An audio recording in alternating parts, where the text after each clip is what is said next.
Então, como nós já começamos no primeiro encontro, falando do Evangelho de Marcos, falamos do autor, onde foi escrito, a finalidade do seu Evangelho, quer dizer, Marcos escreveu o Evangelho em Roma para os catecúmenos que se convertiam ao cristianismo e precisavam de um subsídio, como uma espécie de catecismo, tá certo? Como livro de apoio. Embora alguns hoje queiram dizer que foi escrito na Galileia, mas este é um outro ponto de vista. Mas a tradição nos diz isso. Escreveu em Roma para os catecúmenos. Marcos, chamado João Marcos, era primo de Barnabé. A sua mãe chamava Maria. Quer dizer, o seu pai era o dono da casa onde foi realizada a última ceia. O Evangelho, 16 capítulos, e tem por título Evangelho de Jesus Cristo, Filho de Deus, e nós falamos. Até a metade do Evangelho, no capítulo 8, ele quer apresentar que Jesus é o Cristo, e do capítulo 8, digamos, da metade até o 16, que Jesus é o Filho de Deus, e fizemos até uma comparação com o Evangelho da cura do cego, em duas etapas. A cura da primeira etapa significa que, enxergando um pouco, você vendo Jesus como Messias, já é ver alguma coisa, mas a vista é embaçada. Só tem a vista plena, o segundo, digamos, momento, quando você vê Jesus como Cristo e Filho de Deus. Aí iniciamos a leitura do texto, ou pelo menos o comentário, apresentando João Batista, logo depois uma citação do profeta Isaías, para falar da missão do Batista. Ele não é o Messias, ele batiza com água, o Messias batizará com o Espírito Santo e com fogo. João não é digno de desatar a correia de suas sandálias. E depois tem o batismo de Jesus. Logo em seguida ao batismo de Jesus, nós falamos, Jesus vai ao deserto para ser tentado. Marcos não apresenta o conteúdo da tentação, só diz que Jesus foi para ser tentado, não fala também do jejum, mas que Jesus conviveu com as feras e era servido pelos anjos. Quer dizer, como uma espécie de harmonia, como no paraíso. Após as tentações, Jesus começa a sua missão, começa a pregar depois que João Batista foi preso. Então, Marcos destaca, depois da prisão de João, Jesus começou a anunciar o evangelho, e, neste anunciar o evangelho, chama 4 primeiros discípulos, Pedro e André, Tiago e João, e apresenta, então, uma tarde em Cafarnaum, um sábado em Cafarnaum, uma jornada, quer dizer, em Cafarnaum, onde Jesus vai numa sinagoga, e na sinagoga ele prega, expulsa o espírito impuro de um homem, vai na casa de Simão Pedro, cura a sua sogra, depois cura outras pessoas, passa a noite em oração, faz uma evangelização, volta e temos a cura do leproso. E até então, nesta primeira parte, não tem nenhum problema, tá certo? Jesus é aquele que prega, que cura, que expulsa os espíritos impuros. Agora, começa a série das controvérsias, nós apresentamos 5 controvérsias, comentando em cada controvérsia o que Jesus realizou, como Jesus se apresenta em atitude. Concluídas as controvérsias, iremos então aí no capítulo 3, tá certo? Porque o capítulo 3 vai dar uma outra, digamos, dimensão daquilo que é Jesus. Nós falamos, então, no versículo 7. Jesus retirou-se com os seus discípulos a caminho do mar, e uma grande multidão, vinda da Galileia, o seguia. E da Judeia, de Jerusalém, da Idumeia, da Transjordânia, dos arredores de Tiro e de Sidônia, uma grande multidão, ao saber de tudo o que fazia, foi até ele. Quer dizer, Marcos quer dar uma popularidade de Jesus. De todos os cantos das redondezas vinham ao encontro de Jesus.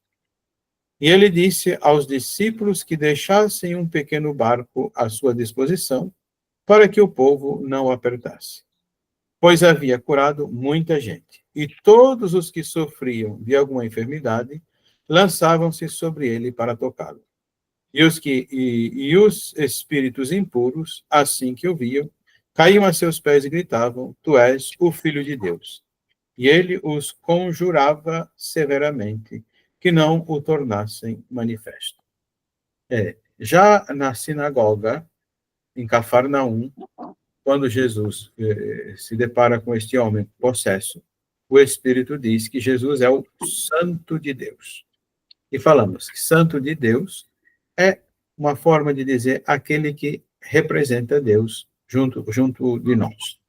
Agora, este aqui, quer dizer, essas manifestações dizer que Jesus, ele é o Filho de Deus, Jesus não quer que as pessoas saibam que ele é o Filho de Deus. Quer dizer, Filho de Deus é muito mais complicado do que ainda o Messias. Jesus não quer que saiba que ele é o Messias, e se eles não compreendem o que Jesus é o Messias, muito menos o que é Filho de Deus. É como diz, o espírito impuro quer queimar as etapas.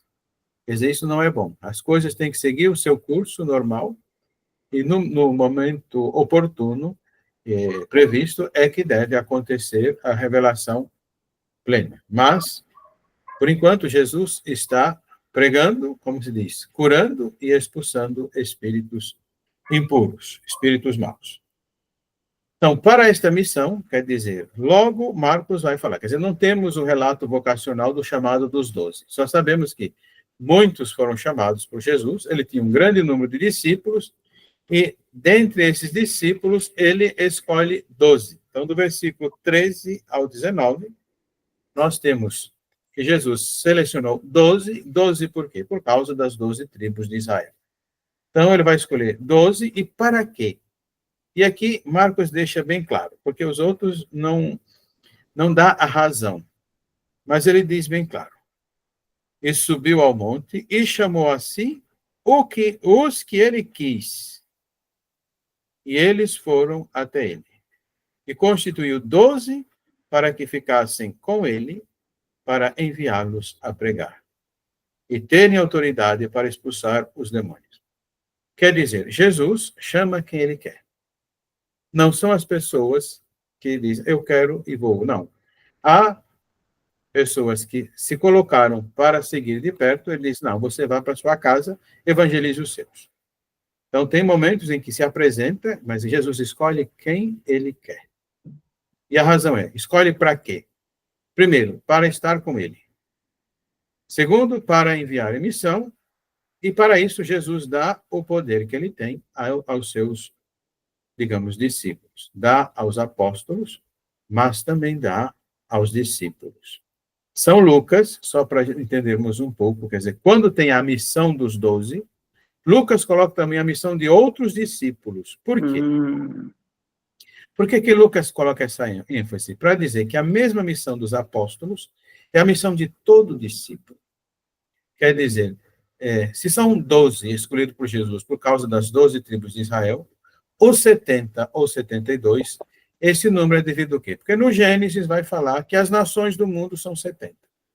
Quer dizer, é uma forma de dizer a plenitude das nações do mundo. Quer dizer, mas Lucas, que é o evangelista, vamos dizer, que se dirige ao público gentil em geral, ele coloca aqui, olha, teve para o povo de Israel, mas tem também para todos nós. Quer dizer, todos nós somos também enviados à missão, como foram os 12. E aquilo que Jesus conferiu aos 12, confere também aos 12. E coloca o nome dos discípulos desses 12.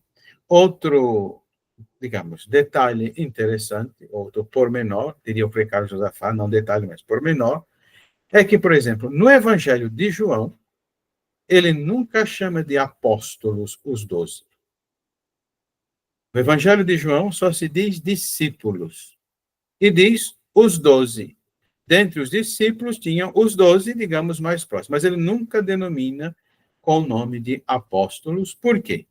No Evangelho de São João, apóstolo é Jesus. A palavra apóstolo quer dizer enviado. O enviado, por excelência, é Jesus. Quer dizer, ele que é o enviado de Deus. João Batista foi um enviado para preparar o caminho daquele que é o enviado por excelência. E o cego de nascença vai lavar os olhos na piscina de Siloé, que quer dizer enviado. Quer dizer, é em Jesus que a humanidade recupera a sua vida nova, uma visão nova de um jeito novo trazido por Jesus, tá? Só um parênteses aqui. E é claro, o nome dos apóstolos indica uma diversidade de categorias. Você tem pescadores, você tem zelotas, você tem cobradores de impostos, você tem, por exemplo, estudiosos, como diz Bartolomeu, Natanael, quer dizer que era um homem estudioso da Escritura, quer dizer, Jesus escolhe grupos, digamos, de diversos grupos para fazer parte do discipulado. Quer dizer, é um discipulado universal. Quer dizer, não é uma categoria fechada, mas ele chama todos para, digamos, para a missão. Bem, outro parênteses aqui, dizer, nossa, eu nunca vi tanto parênteses no ar. Ontem, vocês lembram do evangelho de ontem? Quem pôde ir à missa? É o evangelho da genealogia de Jesus. E aquele evangelho, muitas vezes as pessoas dizem, nossa, não sei por que põe um texto desse na missa, quer dizer que gerou, quer dizer, qual é a finalidade de tudo isso? E tem uma riqueza, porque o objetivo é porque para falar dessa universalidade, quer dizer, Jesus chama a todos. Quer dizer, não escolheu dentro do seu povo somente uma categoria, mas chamou de todas as categorias alguém para fazer parte do discipulado. Então, eu gostaria de só fazer uma pequena reflexão sobre a genealogia de Jesus, que acho oportuno. Mateus coloca essa genealogia para falar que Jesus tem, digamos, uma origem humana. Tá certo? Ele é filho de Deus, mas ele também é filho do homem, quer dizer, da natureza humana. Ele tem uma origem humana e vai colocar, quer dizer, uma lista digamos, de ascendentes em que vai dividir 14, 14 e 14. Então, quer dizer, o número 14 é destacado nessa genealogia e a pergunta é, mas por que 14? Na verdade, se fosse somar tudo, por exemplo, São Tomás de Aquino diz que São Mateus omitiu a geração de Jezabel.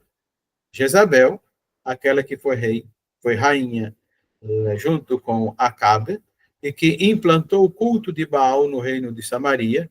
Ela foi forte nesse culto, eliminou os que eram, digamos, servidores do Deus de Israel, que nós chamamos Javé, e o que acontece?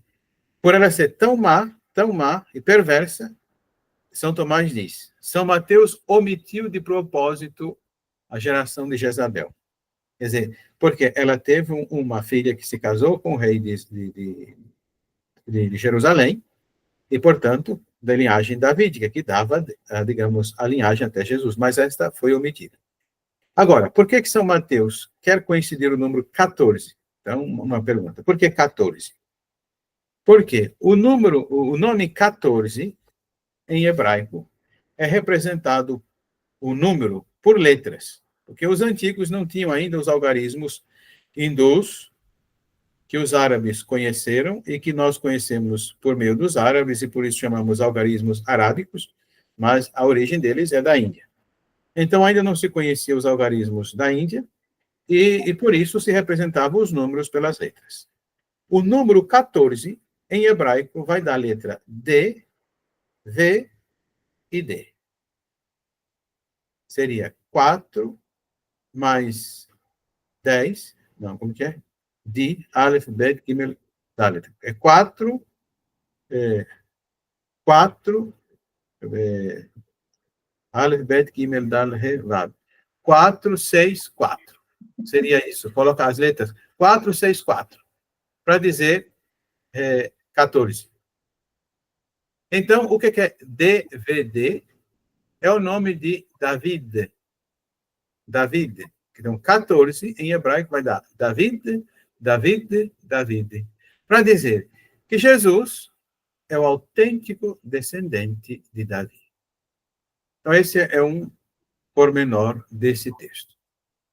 Também na genealogia de Jesus, isto é o Evangelho de Mateus, é só um parênteses, está certo? Porque como o Evangelho foi ontem, então, para também podermos refletir um pouco sobre esse texto, que às vezes não encontramos um sentido para colocá-lo na liturgia, vendo que ele é como uma terra seca que você cava o buraco e acha água do poço. Então, para encontrarmos água desse poço. E aparece o nome das mulheres, de algumas mulheres. Então, primeiro, o texto diz que quem gera são os homens. Quer dizer, na Bíblia, quem gera são os homens, e as mulheres é por meio de quem os homens geram. Então, vai dizer que Judá gerou de Tamar Fares. Né? Então, quem gera é Judá, mas ele gera por meio de Tamar. Quer dizer, e quem é Tamar? Quer dizer, Tamar não é uma prostituta, como as pessoas pensam. Tamar era a nora de Judá, tá certo? E que se casou. Nora por quê? Se casou com o filho de Judá. Mas esse morreu, ele mandou outro filho, se casou, morreu também. E ele teria que mandar um outro filho para se casar com ela e ela poder gerar filhos para o primeiro ter descendente. A Judá não mandou, e ela, então, começou a ficar preocupada. O Judá não manda, e o tempo passa, ela pode envelhecer e não gerar ninguém, e o que ela faz? Ela se arruma, se embeleza, e vai para a estrada onde passa Judá, dá um charme para ele, então, vai na dela, e os dois acabam se envolvendo. E o que ela faz? Enquanto ele talvez estivesse dormindo, ela pegou o anel e o bastão dele e foi embora. Com o tempo, ela ficou grávida e foram dizer para ele, Judá, a tua nora está grávida. E ele, então, acha aquilo uma afronta, porque ela deveria se casar com o filho dele, para gerar filhos para o mais velho. E, então, vai um tribunal para condená-la à morte. Ela vai ser julgada. E ela, então, apresenta para o juiz, que é o próprio Judá, e diz, olha, o pai dessa criança são os donos desses objetos. Ela apresenta o anel e o bastão. E ele diz, mas isso é meu. Então, o pai... Pergunta, por que você fez isso? Eu fiz isso? Você que não cumpriu a sua função e eu tive que dar o meu jeito. E ele então falou, olha, quer dizer, nisso ele não tocou mais em Tamar, mas é esse descendente de Tamar com Judá que vai ser, digamos, aquele que vai dar nome a Jesus.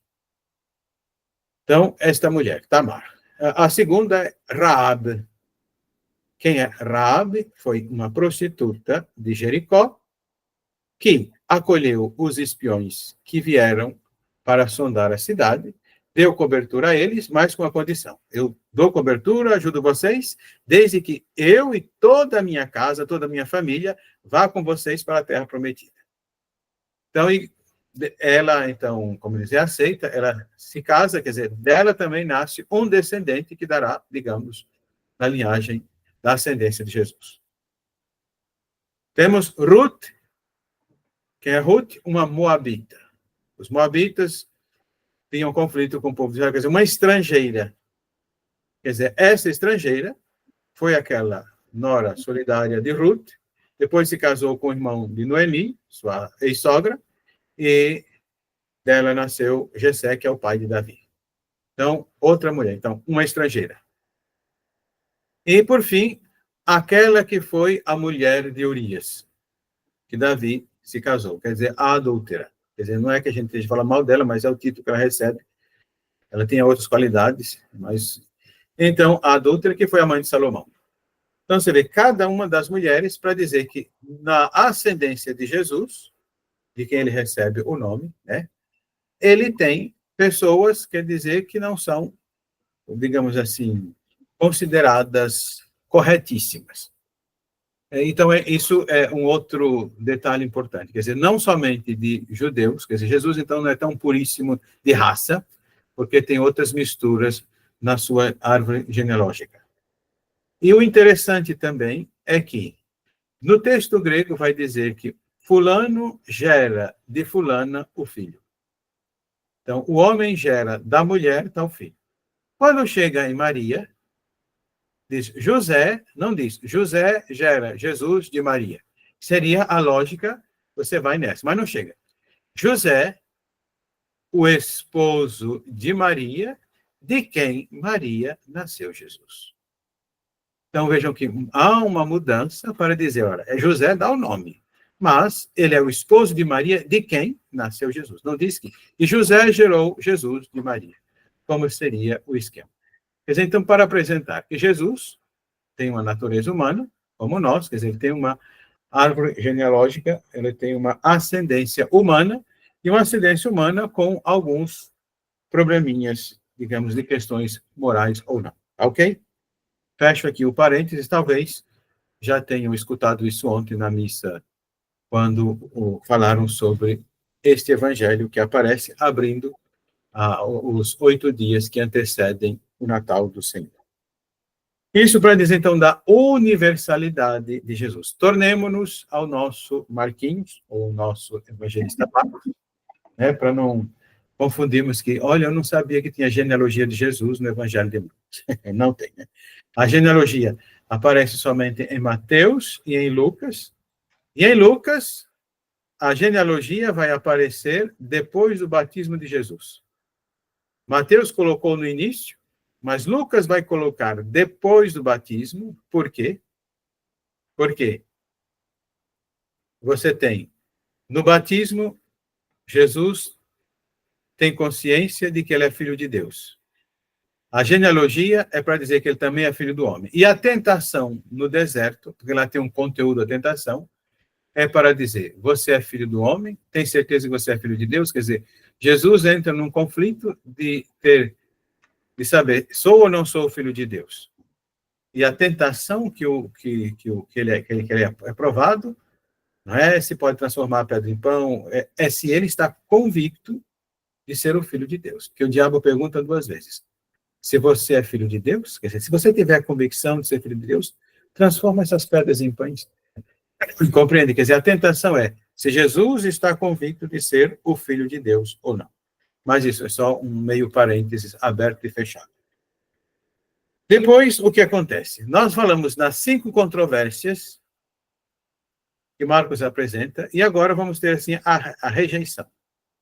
Jesus vai ser rejeitado, começa a ser rejeitado pelo povo, pela família, depois pelos discípulos, quer dizer, mas isso não é um impedimento para a sua missão. Estamos no versículo, ainda do capítulo 3, versículo 20. E voltou para casa. E de novo a multidão se apinhou a ponto de não poderem se alimentar. E quando os seus tomaram conhecimento disso, saíram para detê-lo, porque diziam, enlouqueceu.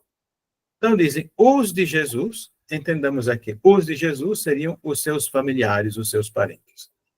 Quer dizer, a fama de Jesus se espalha, tem um grupo que já está querendo matá-lo, os fariseus herodianos, agora são os seus, quer dizer, que não entendem por que Jesus está tendo essas atitudes e vão querer levá-lo à força porque diz, ele enlouqueceu, está doido. Então, comecei, os parentes de Jesus começam a querer detê-lo. Aí tem outro que vão querer, outro grupo. A partir do versículo 22. E os escribas que haviam descido de Jerusalém diziam, Beelzebul está nele. E também, é pelo príncipe dos demônios que ele expulsa os demônios. Chamando-os para junto de si, falou-lhes por parábolas. Como pode Satanás expulsar Satanás? Se um reino se dividir contra si mesmo, tal reino não poderá subsistir. E se uma casa se dividir contra si mesma, tal casa não poderá manter-se. Ora, se Satanás se atira contra si próprio e se divide, não poderá subsistir, mas acabará. Ninguém pode entrar na casa de um homem forte e roubar os seus bens, se primeiro não amarrar. Só então poderá roubar a sua casa. Na verdade, eu vos digo, tudo será perdoado aos filhos dos homens, os pecados e todas as blasfêmias que tiverem proferido. Aquele, porém, que blasfemar contra o Espírito Santo não terá remissão para sempre. Pelo contrário, é culpado de um pecado eterno. É porque eles diziam, um espírito imundo está nele. Bom, então falamos. A família, digamos, os parentes querem detê-lo, e agora vem esses escribas de Jerusalém, como não conseguem conter, quer dizer, nós temos que conter Jesus. Uns querem conter a força, vamos levá-lo para casa. E então, por enquanto, não conseguem.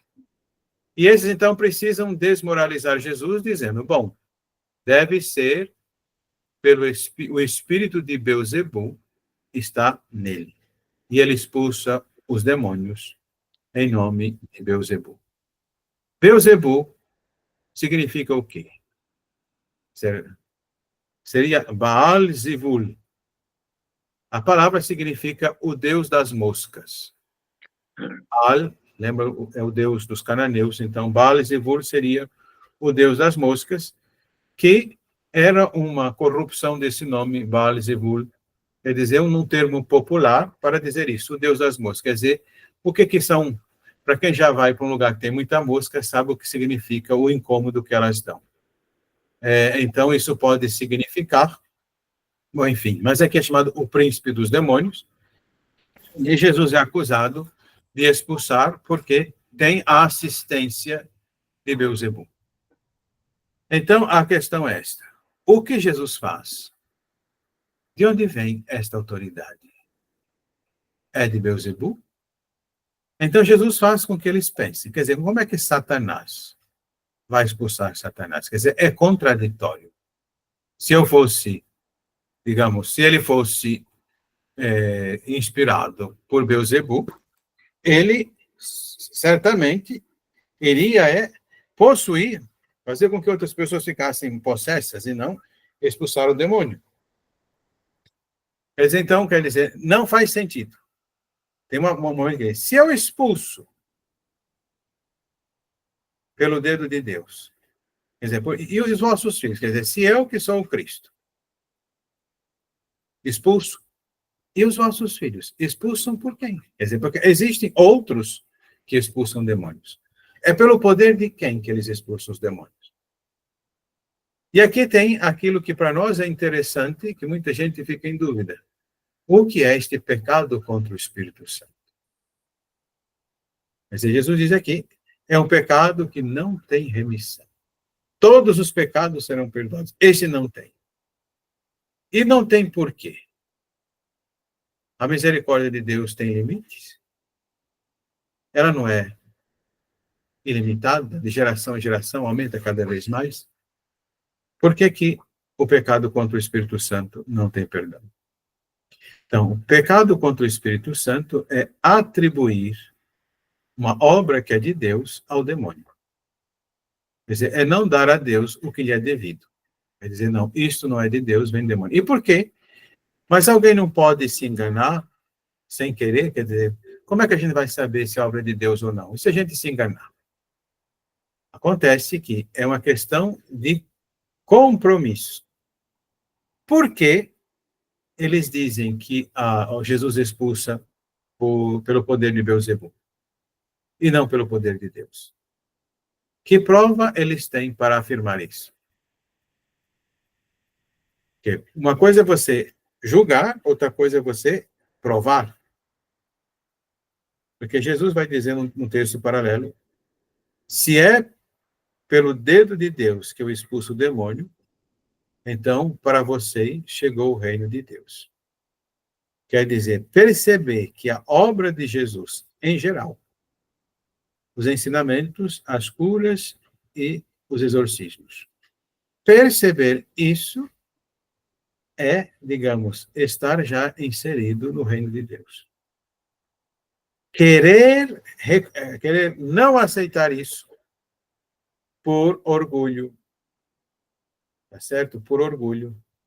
Porque o ensinamento de Jesus requer, para estes que estão falsamente atribuindo a eles que vem de Beelzebub, requer um questionamento de sair da sua zona de conforto ou de começar a repensar as suas atitudes, e eles preferem ficar acomodados. Então, para não sair do comodismo, para justificar o seu comodismo, preferem dizer, é por Beelzebub que ele expulsa os demônios. Então, a raiz é esta. Qual é o pecado em sua origem? É não querer se converter porque eu estou bem assim e não quero mudança. Então, por que você não tem perdão? Porque eu não estou buscando o perdão, eu estou buscando a minha comodidade. Dá para perceber? Por quê? Se convertesse, dizer, Senhor, eu tenho resistência, não estou gostando do Senhor, porque o Senhor está brilhando mais que eu, estou ficando sem cliente. Quer dizer, mas me ajuda a transformar esse meu coração. Quer dizer, se existe essa busca, quer dizer, e a pessoa sabe, a obra vem de Deus. Só que, às vezes, nós não queremos que venha de Deus, porque não queremos nos mover. Ok? Está um pouco claro isso? Então, por isso que nós devemos sempre pedir a luz do Espírito. E depois, o que nós temos? Lembram que os parentes querem levá-lo à força porque ele é louco. Agora vem as autoridades de Jerusalém dizendo que ele é possuído pelo espírito de Beelzebub. E volta novamente a família. Então, o texto vai. Parentes, escribas e agora a família. Chegaram, então, a sua mãe e seus irmãos, e ficando do lado de fora, mandaram chamá-lo. Quer dizer, Jesus devia estar pregando na casa de pagãos. Então, judeus não entram na casa de pagãos, de não-judeus. E aí, para mim, levaram a sua mãe. Eu disse, como querem arrastar, leva, você tem poder sobre ele, você é a mãe. Manda ele vir para fora, para que nós possamos levá-lo e vamos dar lá uma injeção nele para ele sossegar leão, para ele ficar quieto. Havia uma multidão sentada em torno dele. Disseram-lhe, a tua mãe, os teus irmãos e as tuas irmãs estão lá fora e te procuram. Jesus sabe qual a intenção dos seus parentes. Levaram a mãe, por quê? Você tem poder sobre ele, dá um jeito. Quer dizer, quem é minha mãe e meus irmãos? E percorrendo com o olhar os que estavam sentados ao seu redor, disse, eis a minha mãe e os meus irmãos. Quem fizer a vontade de Deus, esse é meu irmão, irmã e mãe. Agora, quem garante que aquela multidão toda faz a vontade de Deus? Não é? Então já seriam todos santos. Já são todos santos, só porque eles estão escutando Jesus. Quer dizer, é claro.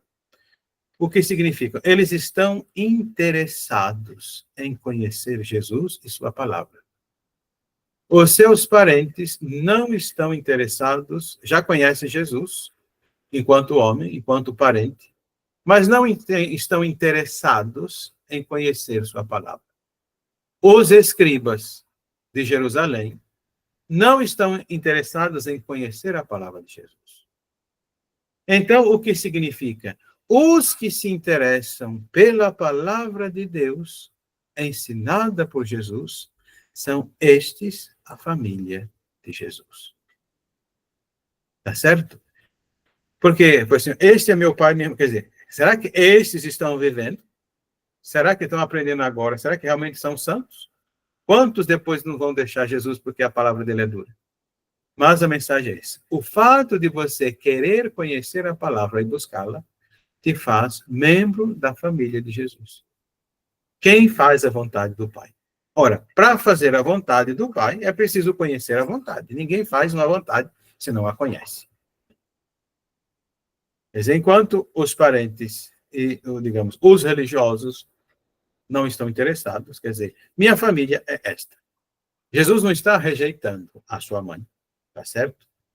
Por quê? Se nós pegarmos sua mãe, biológica, aquela que o gerou, foi a que mais escutou a palavra e a pôs em prática. Tá certo? Mas ele está falando de uma outra família. A família do povo de Deus. E aqui nós podemos dizer, se encerra essa parte, vamos começar dentro do primeiro bloco do Evangelho de Marcos, vamos começar uma outra pequena sessão. Quer dizer, o capítulo 4 vai tratar de ensinamentos de Jesus, que são as parábolas. Quer dizer, ele vai falar a parábola do semeador, vai dar uma explicação desta parábola. Depois temos alguns ensinamentos e outras parábolas e outros ensinamentos de Jesus. Como é nosso primeiro estudo, claro, se você pega o centro do Evangelho de Mateus, você tem 7 parábolas que falam dos mistérios do reino de Deus, lá no capítulo 13. 7 parábolas, mas aqui são menos parábolas, são as parábolas das sementes. E essas parábolas, é claro, é preciso entender o que é uma parábola. Por quê? Parábola não é alegoria. O que é uma alegoria? Alegoria é algo simbólico. Sim, a parábola também é simbólica. Mas a alegoria, ela fica presa nos detalhes. Para a alegoria, o detalhe é importante. Para a parábola, o detalhe não é importante. Então, quando você escuta uma parábola, você não tem que ficar indagando o que isso significa, o que isso significa, porque ela vira alegoria. Ela só é parábola quando toda inteira contada, alguém captou o sentido dela. Como eu disse, moral da história. Nós não temos isso, mas quando conta uma história, qual é a moral da história? Quer dizer, o que essa história toda inteira quer dizer? Entende? Jesus contava parábolas, por quê? O seu povo era capaz de entender esse gênero literário, esse modo de apresentar o ensinamento, o povo de Jesus era capaz de entender. Quem não foi capaz de entender foi o público posterior, os destinatários do texto do Evangelho. Não entendiam parábola. Por isso, transformavam a parábola em alegoria. Você tem uma explicação da parábola do semeador. E a pergunta é: Jesus explicou para os discípulos em particular o sentido da parábola? Se ele alegorizou, não foi para os discípulos, mas o autor do evangelho, quando escreveu o evangelho, sabendo que este público que vai ler o evangelho ou escutar o evangelho, esse público não sabe o que é uma parábola. Então eu preciso dar uma explicação para que eles possam colher um sentido. E aí a parábola é transformada em alegoria. Está claro a diferença entre alegoria e parábola? Porque alegoria, por exemplo, quando Adão e Eva comem do fruto da árvore do bem e do mal, se descobrem nus, eles não comem mais da árvore, do fruto da árvore da vida. São expulsos do paraíso e não comem o fruto da árvore da vida. Você fazendo uma leitura alegórica dessa passagem, você vai dizer o que é a árvore que dá o fruto da vida. É a cruz de Cristo. A cruz de Cristo é a árvore, o fruto pendurado na árvore é Cristo crucificado, que, com a sua morte na cruz, nós tivemos acesso à vida eterna. Então, embora fale árvore da vida, entendamos a cruz de Cristo. Isso é uma alegoria. Outra alegoria. Quando Abraão vai com Isaac subir o monte Moriá, ele coloca a lenha no ombro de Isaac, para que Isaac suba com a lenha onde ele será sacrificado. Então diz, a lenha é madeira, a gente chama o lenho da cruz, quer dizer, Isaac leva o lenho, a lenha, a madeira, no ombro, onde ele vai ser sacrificado. Por quê? Jesus é aquele que vai levar a cruz, onde ele será sacrificado. Então, tudo isso, quer dizer, a Sagrada Escritura está cheia de elementos que se tornam alegorias, quer dizer, são símbolos daquilo que vai acontecer no Novo Testamento. Então, para se ler uma parábola, é preciso entender o seu sentido sem querer se preocupar com detalhes. Então, você tem a parábola do semeador. Podemos lê-la porque, me falaram, é preciso ler porque nem todo mundo tem um texto na cabeça. Senão fica uma coisa abstrata. Está no capítulo 4, a partir do versículo 1 até o versículo 9. E outra vez começou a ensinar junto ao mar. Veio até ele multidão muito numerosa, de modo que ele subiu e sentou-se num barco que estava no mar, e todo o povo estava na terra junto ao mar.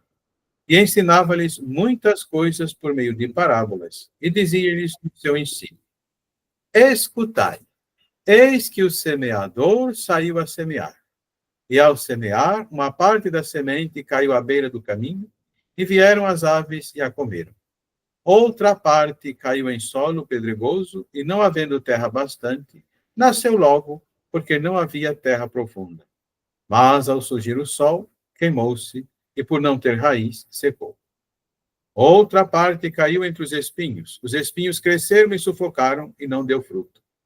Outra parte, finalmente, caiu em terra boa e produziu fruto, que foi crescendo e aumentando, de modo que produziu 30, 60 e 100 por um.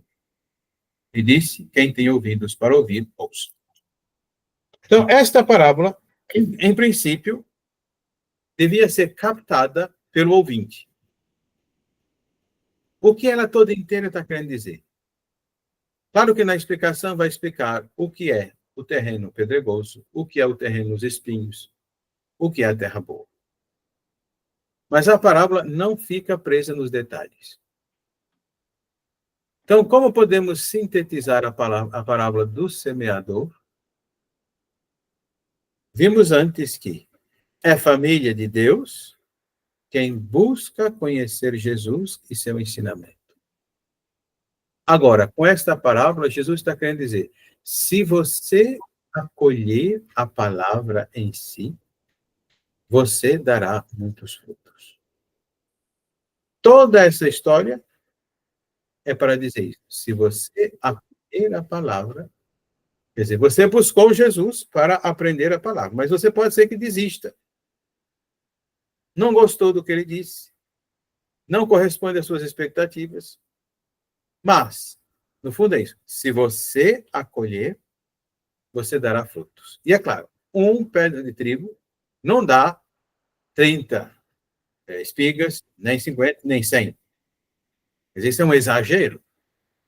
Mas o objetivo é este. Quer dizer, você é capaz, por causa da palavra em sua vida, de dar mais frutos do que, digamos, do que uma planta natural que dá bons frutos.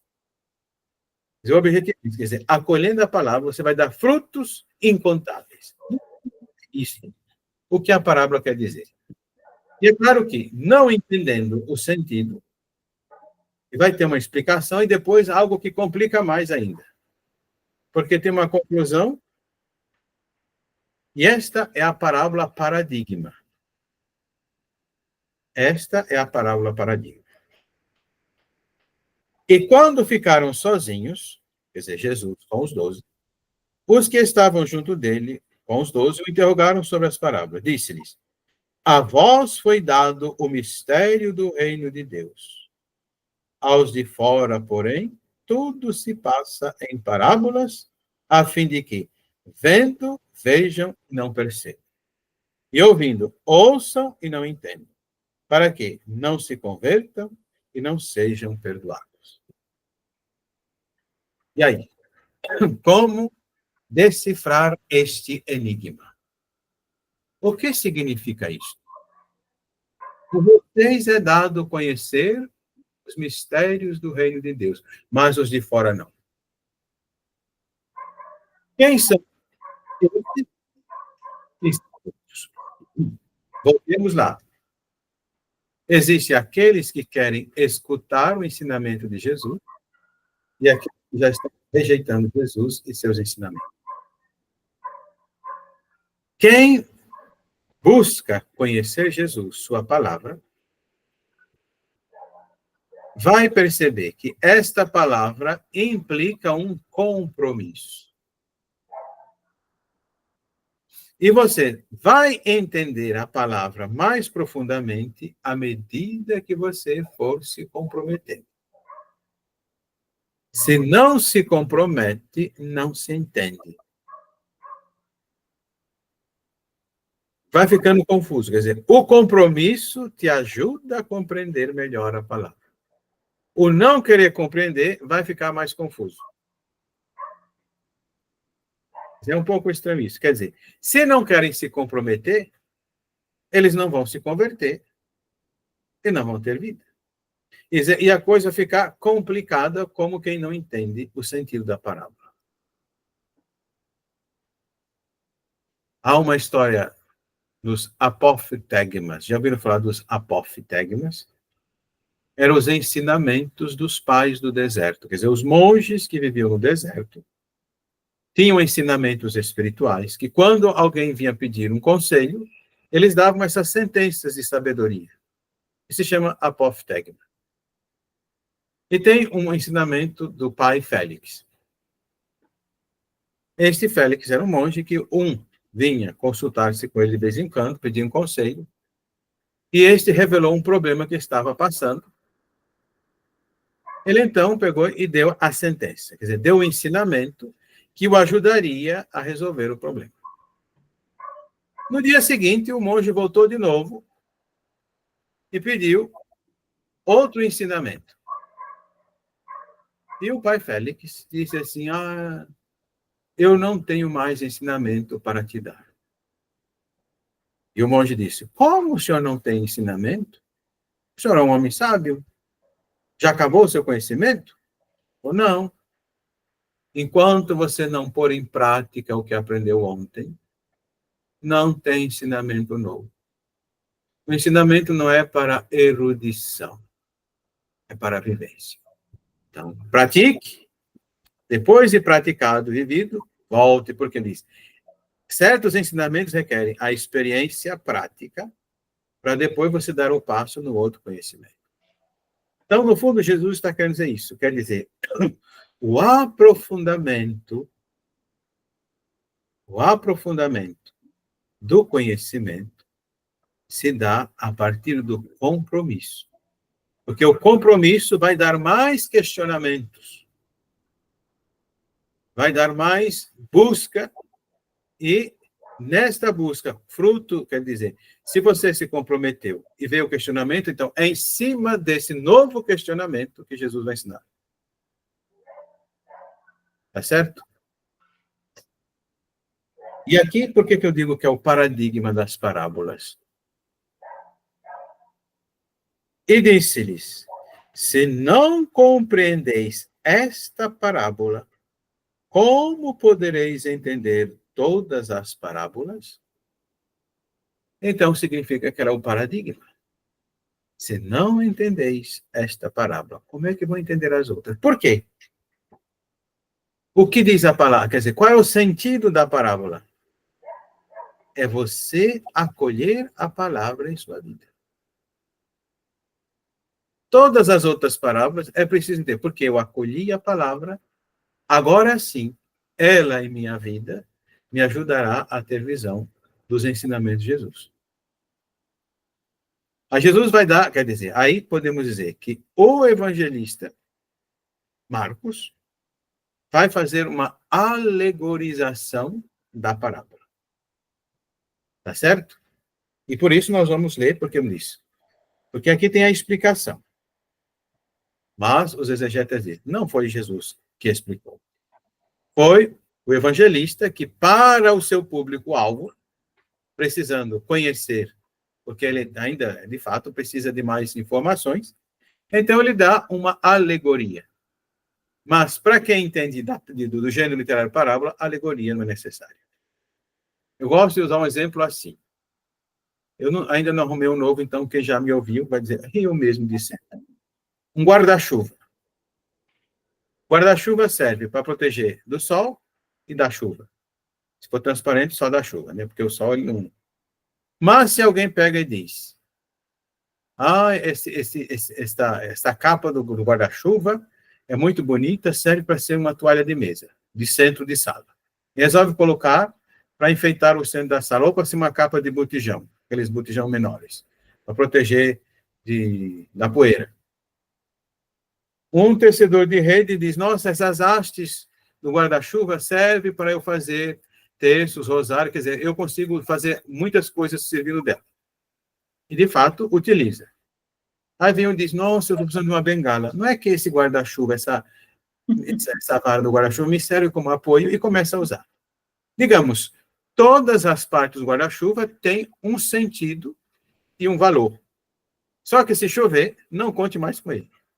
Quer dizer, eu dei valores outros, mas o valor do guarda-chuva cessou. Quer dizer, então, a parábola, quando vira alegoria, ela tem muitos sentidos. Quer dizer, a meditação se torna rica, mas o sentido de parábola morreu. Então, é sempre bom, quando lê uma parábola, dizer o que esta parábola quer dizer em si e não ficar preso nos detalhes.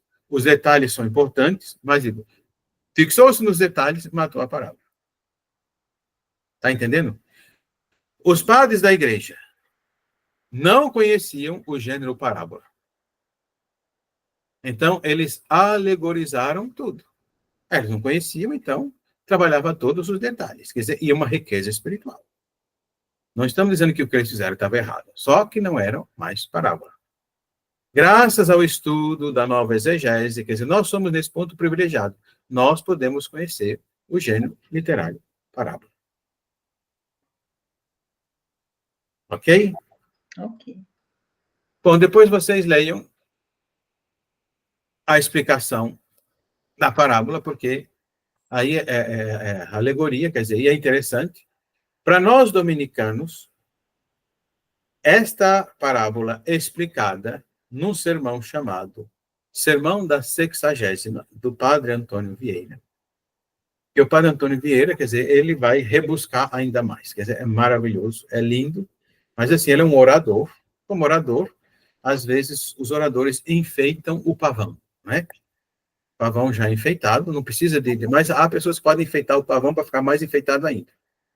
E assim, é o discurso, o sermão da sexagésima. Se puderem, procurem. E é um sermão, porque é o sermão do pregador. E nós somos a hora do quê? Dos pregadores. Então, é um sermão para nós. Existe uma crítica a certos pregadores, quer dizer, enfim, o Evangelho de Marcos, mas vale a pena, como se diz, ler o sermão da sexagésima do padre Antônio Vieira. Será um complemento de leitura para o nosso texto. Bom, temos chegando aos minutos finais. Se alguém tem alguma pergunta, alguma colocação, fale agora ou da próxima vez. Eu quero perguntar o seguinte: por que eles não puseram o nome da esposa de Davi, da mulher de Urias? Falaram só citaram, mas não falaram o nome dela. Por que será? É Jezabel, né? Não, a Jezabel é a rainha perversa que não foi nem colocada. Não é outra. Betsabeia. Eu tenho o nome dela. Betsabeia. Betsabá. Então, conforme a tradução, né? Betsabeia, seria Batshava. Por que não colocou? Talvez para dizer que quem cometeu o adultério, quer dizer, é um pecado tão grande, quer dizer, que destacou Urias, o inocente, e não o nome da adúltera. Mas o grande pecador não é Betsabeia. O pecador é Davi. Tá certo? Por quê? O texto não diz que Betsabeia se ofereceu para Davi. Não, ele mandou chamá-la e tomou posse dela. Davi violou Betsabeia. Tá certo? Então, quer dizer, então, o motivo pode ser este. Pelo fato de ter sido um adultério, então, preferiu não colocar o nome dela, mas sim o nome do marido. Entendi. Tá certo? Uma outra coisa. E pior do que ela foi a filha de Jezabel, que nem essa geração ele nem colocou. Omitiu. Tá certo? Tá. E uma outra coisa, eu envio o Evangelho comentário para várias pessoas, todo dia. E vem perguntas para mim, sabe? E uma das perguntas foi essa: por que aparece o nome de José? Por que Jesus é descendente de Davi, se ele aparece, se Maria não era. Essa explicação que você deu, Maria era esposa de José, e José que era descendente de Davi. E eu dei a explicação, eu acho que eu dei a explicação como o senhor falou. Vejam, Maria também era da tribo de Judá. Tá certo? Também, quer dizer, você tem, tanto que vejam só, a genealogia de Lucas, de certa forma, não bate com a genealogia de Mateus. E a questão é essa. É porque, talvez, Lucas colocou a genealogia a partir de Maria e digamos, e Mateus colocou a partir de José. Mas Maria também era da tribo de Judá. Da tribo de Judá, portanto, agora. E provavelmente deveria ser ligada à casa de Davi. Porque, assim, uma mulher, bem, enfim, quer dizer, não temos como provar historicamente isso, mas, e ele, quer dizer, e a função de José era dar o nome. O nome é mais importante que o sangue. No Império Romano, por exemplo, se um fulano fosse filho de um nobre, mas a família não o reconhecesse, ele era bastardo. E bastardo não tem direito nenhum. Sim. E um romano poderia adotar um outro que não era do seu sangue e dar o nome. E o fato de ter o nome daquele, digamos, daquele senhor, daria direitos a ter posse na herança a esse que tem o seu nome. Você vê que tanto São Paulo diz que nós recebemos o nome de cristãos. E pelo fato de recebermos o nome, nós somos herdeiros. Quer dizer, ter o nome é mais importante que ter o sangue. Os filhos bastardos têm o sangue, mas não têm o nome. E um filho adotivo, se tiver o nome, tem direito à herança. Eu vou dizer para o senhor uma pergunta, eu estou com ela aqui. A pergunta é a seguinte: o Evangelho diz que Jacó gerou José, o esposo de Maria, da qual nasceu Jesus. Mas Jesus não tem nada a ver com José, ou tem? Não, Daí eu Jesus, respondi: nada quanto à gravidez, mas sim quanto à linhagem, à qual ela pertencia por ter se casado com ele. sim. Tá certo o que eu falei? Porque ele dá o nome. Daí entra. Então Maria fica com a linhagem do marido? Pensei que era linhagem de sangue. Não, não era só de sangue, né? Não, mas assim, se comparar a genealogia de Lucas, vai dizer, Lucas provavelmente coloca essa ascendência a partir de Maria. E provavelmente Maria também digamos, mas o texto não fala, porque o texto nunca valoriza as mulheres. É isso que eu falei, ela fica com a linhagem dele, porque quase nada se fala da mulher, não é isso? Sim, e também, vejam só, geralmente, é claro, mas isso é uma questão de nobreza. Nunca um rei, um nobre, quer dizer, se casa com eles não são da nobreza, como vão compreender a Idade Média, mas eles sempre vão se casar com pessoas da mesma, digamos, linhagem. Uhum. Mas eu tenho, então o que eu falei está mais ou menos certo, né? E ela aceitou, viu? Eu fiquei contente, porque eu também tenho estudado para poder responder. Uma porção de gente pergunta. Isso E é tudo bom. isso que você ensina, a gente aproveita respondendo as perguntas que eles fizeram. Muito Mas obrigada, viu? eu que agradeço as perguntas. Bom, se ninguém mais tem a perguntar, vamos. Bom, retornamos em fevereiro, não? Porque janeiro todo mundo vai estar empenhado com alguma coisa. Isso, aí Então, eu penso. retornamos. Oi, pode ser em fevereiro. Aí, em fevereiro, Pode ser nós. em fevereiro, até porque em janeiro algumas pessoas vão viajar também, Tudo bem. né? Isso, fevereiro já está voltando. Seria mais. E aí, outra coisa, padre, é que a gente resolveu. Nós temos um encontro agora esse final de semana e resolvemos estabelecer um dia também depois para aprofundar, né? Porque a gente acha que é necessário aprofundar, né? Porque aqui a gente tem pouco tempo para esmiuçar um pouco, né? Entrar em águas profundas. E a gente fica mais só como na explanação e quase não aprofunda. Tem algumas perguntas que são esclarecedoras, mas é importante também a gente, de certa forma, comungar um pouco mais nesse sentido, né? Dessa partilha aí, né?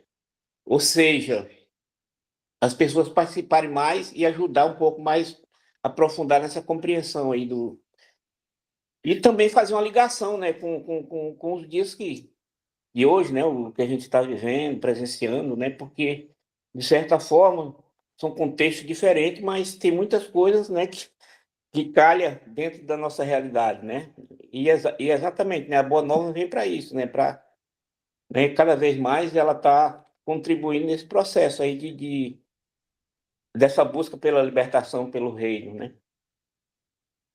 Sim, porque o que acontece? Hoje tem aqueles que querem conhecer de fato Jesus e sua mensagem, tem aqueles que querem manipular a palavra de Jesus para defender os seus interesses e, por isso, querem calar as vozes que apresentam a verdadeira mensagem de Jesus. Por isso, digo, temos que conhecer por quê?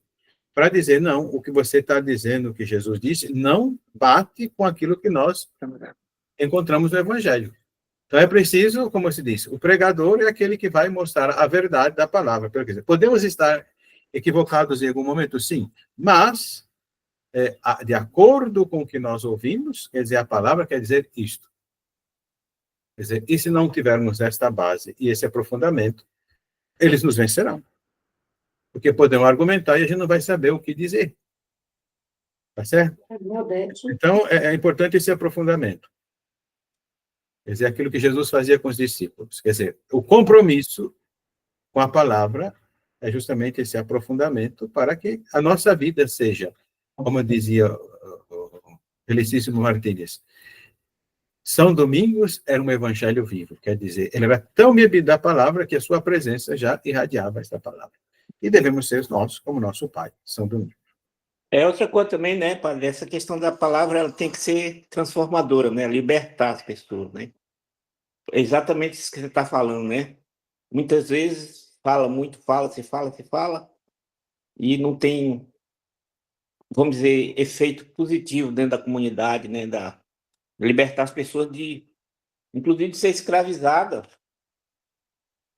por pessoas que estão ali mesmo só com outras intenções, né? Então, essa questão dessa luz, né, desse clarear aí é importante, né, para que a gente possa contribuir lá dentro dos nossos espaços, né, onde a gente está. Porque é uma das coisas que a gente fica, muitas vezes, essa questão de desligar, né, a palavra de Deus do cotidiano, da vida concreta, né, das pessoas, né? E muitas ferramentas são colocadas aí para exatamente ajudar a aprisionar essas pessoas, né? E aí, ou seja, fazer essas pessoas de escravas, né? Em todos os sentidos, né? Então a gente precisa, de fato, abrir espaço para isso, para que a gente possa concretamente tentar ajudar na resolução desses problemas, né? A gente vê, por exemplo, essa questão porque quando vamos dizer assim, quando aquela coisa que o pessoal fala, né? Quando a esmola é demais, o santo desconfia, né? Então a gente precisa, de certa forma, dar ferramenta para essas pessoas, inclusive com relação à questão do trabalho, né? Porque muitas vezes, né? A gente dando sempre faz viciar as pessoas, né? Então você tem que dar outro tipo de ferramenta, né? Para que ela, o conhecimento, para que ela possa, de fato, ser um instrumento, ser sal e luz ali dentro daquele espaço que ela convive, né? Que ela pode ajudar, ou seja, né? E para a gente... E hoje está tão difícil, né? Você falar sobre essas coisas, né? Porque a rejeição já vem de... Né? Começa a falar de determinado assunto, as pessoas já batem com a porta na tua cara, né? Então, assim, a gente precisa, né, de certa forma, romper né, essas bolhas aí, né, de certa forma, né, aqui mesmo em Conceição do Araguaia, a gente está tendo algumas dificuldades, né, nos espaços de trabalho e tal, e aí acaba as pessoas vão se acomodando também, né. E a Deus está falando que eu não estou mostrando minha cara, né. Mas vou mostrar agora. Mas o que acontece? Jesus foi rejeitado pelos seus parentes, rejeitado pelos religiosos do seu tempo. Quer dizer, isso para nós, quer dizer, se nós formos rejeitados, quer dizer, o problema é se não formos rejeitados por ninguém, todo mundo, não que a gente tenha que arrumar inimigo, mas significa que não estamos tendo nenhuma repercussão. É claro, quer dizer, uma postura sempre vai ter cara feia para o lado dela. Uma postura consciente daquilo que se toma. Então, mas isso vai dizer, bom, pelo menos, se não, quer dizer, tinha um professor que era tão radical que ele dizia, se você chegou aos 30 anos e não foi crucificado, é que não foi um bom cristão. Quer dizer, é um pouco exagerado, né? Tá certo, vamos concluir que, embora esteja, vamos dizer, chegando no Natal, mas tem que fechar ainda muitas coisas. Vai ser para fevereiro, então, Fevereiro. marcam depois e avisam a gente? Isto, melhor. Tudo bem. Tá Ótimo, bom? ótimo. Então, um abençoado Natal e uma boa entrada de Ano Novo com muitos sonhos e realizações, segundo a vontade de Deus e a nossa alegria e paz. A nossa viagem no Jalapão está confirmada, hein? Vamos só marcar a data. Tá certo. Olha, que beleza. Tá, um abraço. Que beleza, olha. Estamos aí com a irmã Odete. Odete, chegou. Ela está aí firme. E olha, para todos vocês, principalmente aí para o Frei Almir, muito obrigada por essa disponibilidade, viu, do senhor, quanto que a gente aprende, né, e pela iniciativa também da fraternidade, né, aí de Conceição do Araguaia, né, que tomaram essa iniciativa de fazer esse estudo. Então, a gente agradece imensamente. E vamos ficar firmes, então. Em fevereiro, né, a gente vai estar retornando. Muito obrigada, viu? Foi muito bom. E a gente começa, na primeira semana, Zé Valdir, a gente já tem também o início, de repente a gente pode começar com essa formação. E a gente já vai marcando a data. Feliz Natal para todos vocês, um abraço fraterno. Que o Senhor nos dê a bênção, então, Frei Almir. O Senhor esteja convosco. Ele está no meio de nós. Pela intercessão de Nossa Senhora, de São José e de São Marcos. Abençoe-vos Deus Todo-Poderoso, Pai, Filho e Espírito Santo. Amém. Você, Valdir, queria falar? Levantou a mão? Tá. Não. E até sair, né? Ah, nós estamos aqui perto, porque são 2 telefones. Tá certo. Boa noite, muito obrigada. Obrigada. Feliz Natal, irmã Odete. Boa noite. Sua bênção, Frei Almir. Almir já saiu. Grande abraço, muito obrigada, viu? Até mais. Boa noite. Tudo bem, Ludinha? Tudo ótimo, tudo em paz, né, Eva? Saudades. Saudade também. Pois é, um grande abraço para todas vocês, viu? Obrigada, viu, Neuza, Ana Maria, todos vocês. Abraço para todos. Tchau. Obrigada. Feliz Natal. Obrigada para você Igualmente. também.